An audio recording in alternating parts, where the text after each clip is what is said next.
The war with Iran is quickly approaching the 2-week mark. Defense Secretary Pete Hegseth says Iran's missile and drone capabilities have been severely diminished. He also said the new supreme leader is wounded and likely disfigured. The military has also confirmed all 6 crew members on board a military refueling plane that crashed in Iraq are dead. At a news conference today, Secretary Hegseth offered his condolences. War is hell. War is chaos. And as we saw yesterday with the tragic crash of our KC-135 tanker, bad things can happen. American heroes, all of them, their sacrifice will only recommit us to the resolve of this mission.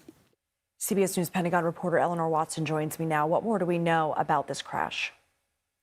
Yeah, well, the military today did confirm that all 6 members of the air crew have been confirmed deceased. That was an update after the press conference this morning and is tragic news and brings the total of service members killed in action since the conflict began to 13.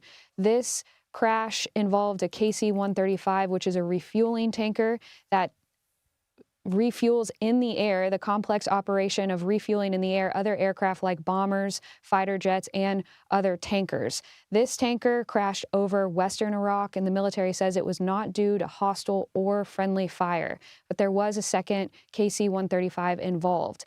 Officials tell CBS News it may have been a mid-air collision between the 2 aircraft, but the official cause is still under investigation. I should note this is the 4th loss of an aircraft since the conflict began, because remember last week there was the friendly fire incident that took down 3 F-15s in Kuwait. Fortunately, in that case, all of the crew members safely ejected and are recovering. You've also learned the Pentagon is sending additional Marine assets to the region. What more do you know? Officials tell us that about 2,200 Marines to up to 5,000 sailors and Marines as part of a Marine Expeditionary Unit and amphibious assault group are headed towards the Middle East. This will add to the armada already there, which there are already about a dozen warships, including 2 aircraft carriers.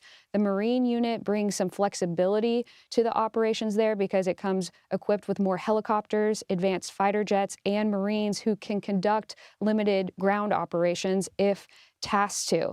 Now, the Marine unit we're expecting to head over there is coming from Japan, which is about 14 days away. Eleanor Watson, thank you. CBS News Chief White House correspondent Nancy Cortez joins us now. Nancy, overnight the president issued a new threat against Iran's leadership, including new Supreme Leader Mojtaba Khamenei. What has he said about when this operation will end?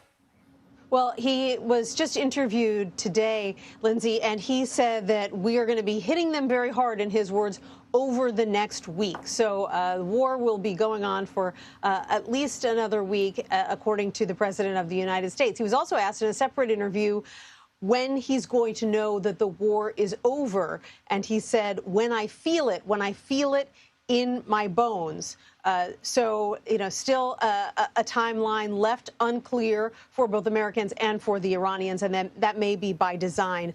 Neither the president nor the Secretary of Defense would commit today to a plan for U.S. military ships to begin escorting oil tankers through the Strait of Hormuz. And it is hard to see how this war would be brought to an end when you still had 20% of the world's oil supply trapped in the Persian Gulf, unable to get past the Strait of Hormuz to its destination all around the world. And so that's part of why the Trump administration has temporarily lifted sanctions on Russian oil. Those sanctions put in place after Russia launched its invasion of Ukraine. What do we know about the decision that went into that? Well, there is a view here that every barrel of oil counts, and that if temporarily lifting these sanctions on Russian oil, which were obviously placed on Russian oil because of its invasion of Ukraine years ago, that might help. That could potentially bring prices down. But it's a very controversial decision, Lindsay. We saw basically all of America's major allies in the G7 coming out against this move, saying that they would not be doing so. Basically, in their view, this would be a win for Russia. It would enable them to continue to fund their war effort, and they don't believe ultimately that it would make much difference in the global price of oil. Nancy Cortez, thank you so much.